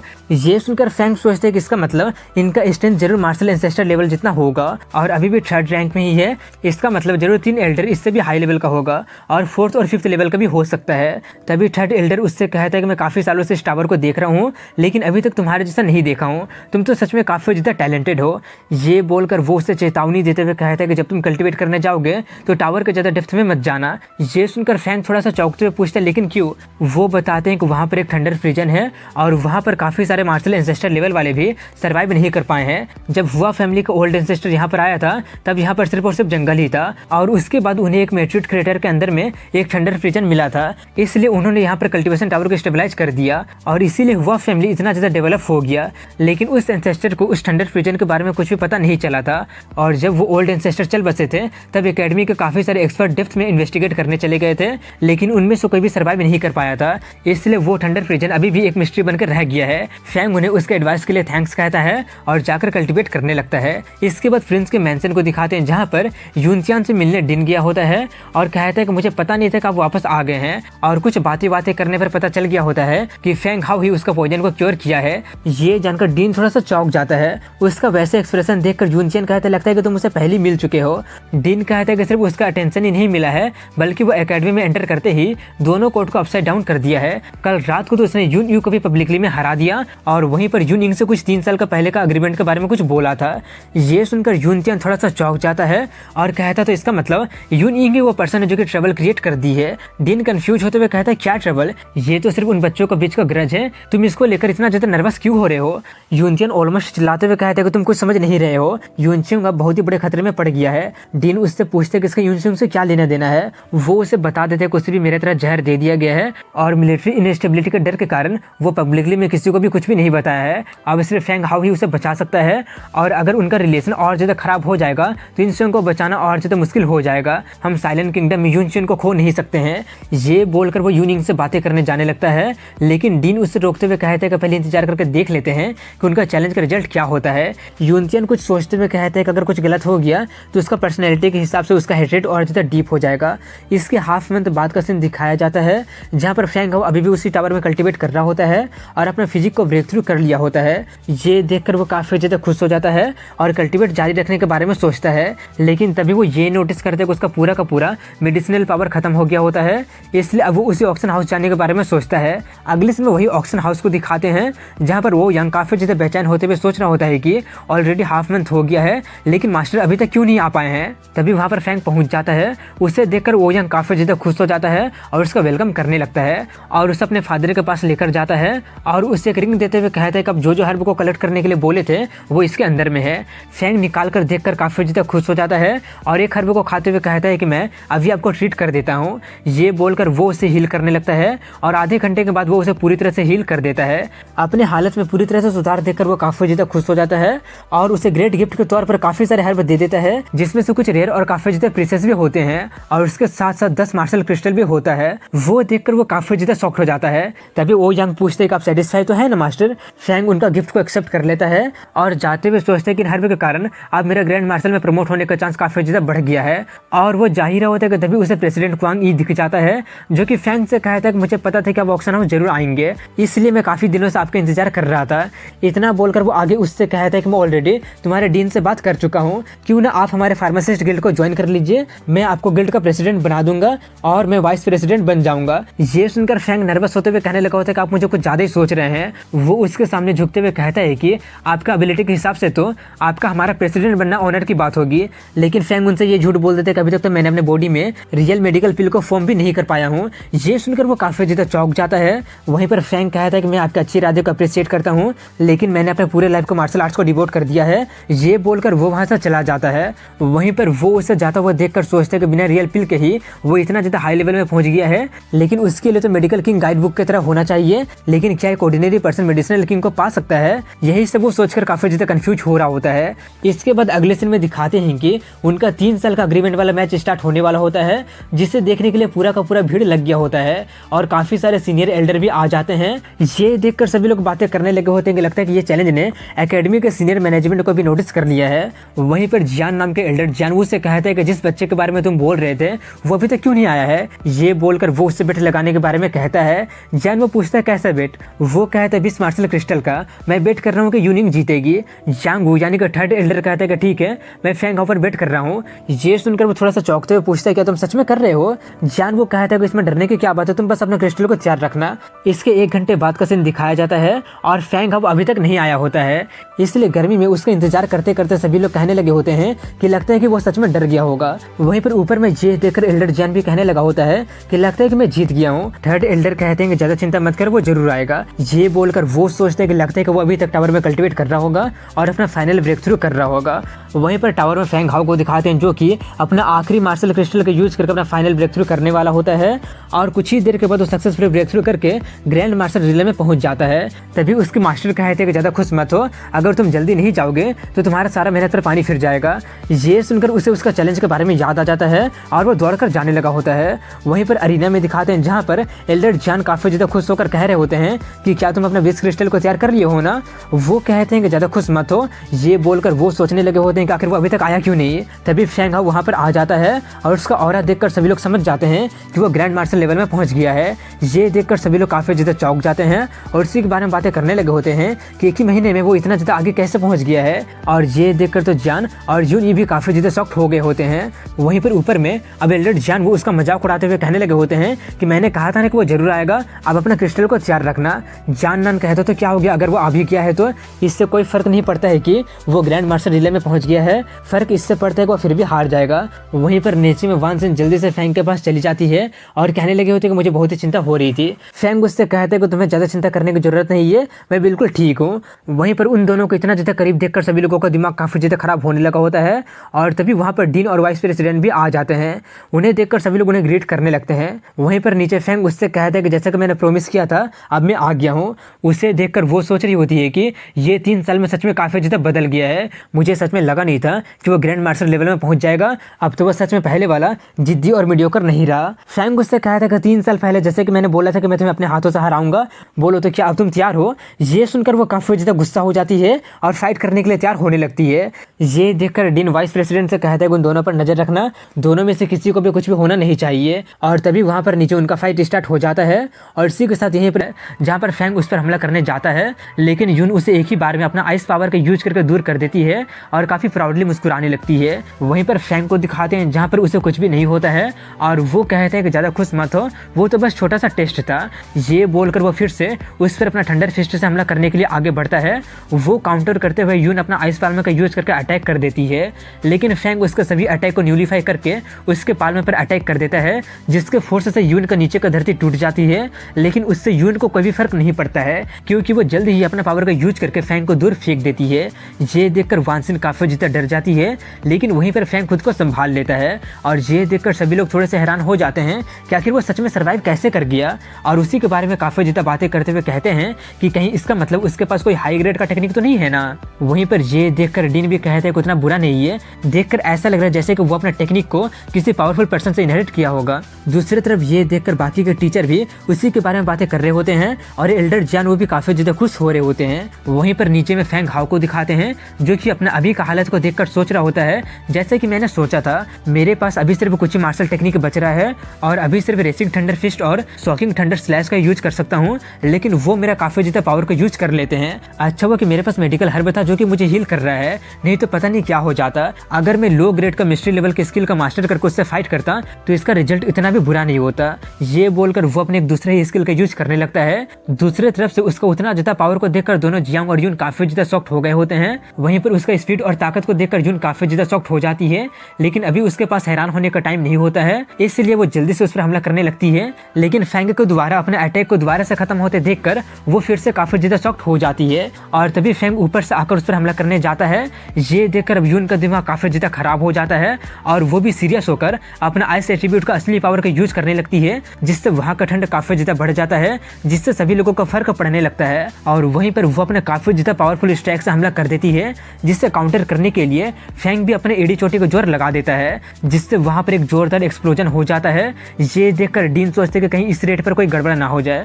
वहीं पर फेंग को दिखाते हैं जहाँ पर वो उसका स्ट्राइक को रोकने के लिए अपना पूरा कोशिश कर रहा होता है लेकिन वो हारने लगा होता है। ये देखकर वो खुद से अपने मन में बोलने लगा होता है कि फेंग फैमिली के डिग्निटी के लिए और मेरा डिग्निटी के लिए मैं हार नहीं सकता हूँ, इतना दूर आने के बाद तो बिल्कुल भी नहीं हारूंगा। वहीं पर उसका वैसा हालत देखकर सभी टीचर कहने लगे होते हैं कि अब उसका जीतने का कोई चांस है ही नहीं, उसका लेवल हाई इनफ नहीं है रेस्क्यू करने के लिए तैयार रहना। ये देखकर एल्डर जॉन वो भी कहते हैं कि वो बच्चा हार नहीं मानने वाला है, इससे पहले कि उसका आइस सील उसे चोट पहुंचा दे मुझे जाकर उसे बचाना पड़ेगा। लेकिन तभी डीन कहता नहीं तुम गलत हो, उससे नहीं बल्कि यूनियन को बचाना चाहिए। ये सुनकर सभी लोग थोड़े से हैरान हो जाते हैं और कहने लगे होते हैं कि कहीं आप कंफ्यूज तो नहीं हो गए हैं ना। डीन कहता है कि जितना तुम लोग सोच रहे हो उस बच्चे के पास उससे ज़्यादा ताकत है। वहीं पर फेंग को दिखाते हैं जहाँ पर पर उसका पावर अचानक बढ़ गया होता है। वो देखकर यूनिंग एक पल के लिए शॉक्ड हो जाती है कि उसके पास अचानक पावर कहाँ से आ गया। तभी फेंग उसका आइस सेल को डिस्ट्रॉय कर देता है। ये देखकर सभी लोग काफी ज्यादा हैरान हो गए होते हैं कि आखिर उसने ये कैसे करके दिखा दिया। वहीं पर ये देखकर यूनिंग भी काफी ज्यादा हैरान हो गई होती है कि आखिर उसके पास इतना ज्यादा एनर्जी कहाँ से आ गया। और तभी फेंग आकर उस पर हमला कर देता है, लेकिन हैरानी के कारण उसे रिएक्ट करने में देरी हो जाती है, इसलिए उसके हाथ में चोट लग जाती है, जिससे उसका एनर्जी उसके कंट्रोल से बाहर जाने लगता है और वहां पर एक धमाका हो जाता है, जिससे कि वो दोनों ही दूर फेंका जाते हैं। ये देखकर सभी लोग काफी ज्यादा हैरान हो गए होते हैं। वहीं पर उन्हें दिखाते हैं जहां पर फेंग का बॉडी में बिल्कुल सही टाइम पर हीट अपीयर हो गया होता है, जिससे उसे ज्यादा चोट नहीं पहुंचा होता है। लेकिन वहीं पर यूनिंग का हालत काफी ज्यादा खराब हो गया होता है और उसका हाथ का कुछ मेरिडियन भी डैमेज हो गया होता है। तभी फेंग को दिखाते हैं जिसका बॉडी हील होने लगा होता है। ये देखकर यूनिंग काफी ज्यादा हैरान हो जाती है कि मुझे विश्वास नहीं हो रहा है कि उसके पास भी डिवाइन मेडिकल बुक है और उसका वाला तो मुझसे काफी ज्यादा हाई स्पीड में हील कर रहा है, कहीं इसका मतलब वो मिस्ट्री ग्रेड में तो नहीं पहुंच गया है ना, नहीं ये तो इम्पॉसिबल है। वहीं पर उसे देखकर फेंग सोच रहा होता है कि वो भी अपने वुंड को हील कर रही है, इसका मतलब उसके पास भी डिवाइन मेडिकल बुक है। यून फैमिली से बिल्कुल ऐसे उम्मीद था, उनके पास भी वो है, लेकिन इससे कोई फर्क नहीं पड़ता है। ये सोचकर वो फिर से हमला करने चला जाता है। ये देखकर यूनिंग हैरान हो जाती है कि उसके पास अभी भी स्ट्रेंथ कहाँ से आ रहा है। तभी फेंग उसके कंधे पर मारकर उसे गिरा देता है, जिससे उसके मुंह से खून निकल जाती है और फेंग उससे कहता है कि तुम हार गई हो। ये देखकर सभी लोग काफी ज्यादा हैरान हो जाते हैं और कहने लगे होते हैं कि बिल्कुल भी विश्वास नहीं हो रहा है। वो तो फेंग यू एकेडमी के यंग जनरेशन का सबसे आउटस्टैंडिंग स्टूडेंट थी और अपना आइस एट्रीब्यूट फिजिक के कारण वो सिर्फ 10 साल की उम्र में मार्शल प्रैक्टिशनर लेवल में पहुंच गई थी, 13 साल की उम्र में मार्शल मास्टर और सिर्फ 16 साल की उम्र में ग्रैंड मार्शल लेवल में पहुंच गई थी और सिर्फ 21 साल की उम्र में ही मार्शल स्पिरिट लेवल में भी आ गई है। लेकिन फिर भी वो कैसे हार सकती है। वहीं पर अपना हार देखकर जून काफी ज्यादा हैरान हो गई होती है और सोच रही होती है कि जिस बच्चे को मैंने मीडियोकर बोला था वो सिर्फ 3 साल में ही मुझे हरा दिया है, अब मीडियोकर कौन है यहाँ पर। तभी वहाँ पर डीन आकर उन लोगों को रोकता है और सभी लोगों को जाने के लिए कहता है, लेकिन तभी यूनिंग उठते हुए कहते नहीं, मैं हारी नहीं हूँ, आज या तो मैं मरूंगी या फिर वो मरेगा। ये देखकर फेंग सोचता है कि ये बिल्कुल सिमिलर सीन है। ये बोलकर वो अपने उस दिन के बारे में सोचता है, लेकिन तभी वहाँ पर यून का भाई और वान सिन दोनों आकर उन्हें फाइट करने से रोकने लगते हैं, लेकिन यूनिंग रुकी नहीं रही होती है। ये देखकर डीन कहते हैं बस करो, तुम हार गई हो। ये देखकर यून रोते हुए कहने लगी होती है, नहीं मैं हार नहीं सकती हूँ। डीन उसके बात को इग्नोर करते हुए फेंग से कहता है कि तुम जीत गए हो। अब जबकि ये मैटर खत्म हो गया है तो मैं आशा करता हूँ कि तुम अपनी हेट्रेड को साइड कर दोगे, क्योंकि वो वान सिन की मेंटोर भी है। फेंग कहता है कि आप ज्यादा चिंता मत कीजिए, जब तक वो मुझे कोई भी परेशानी नहीं देगी तब तक मैं भी कुछ नहीं करूंगा। तभी डीन यूनिंग से कहता है कि जब तुम रिकवर कर लोगी तब मेरे जगह पर आ जाना। ये बोलकर वो चला जाता है और तभी जियान वो आकर उससे कहता है कि मुझे पता था कि तुम मिरेकल का मास्टर हो।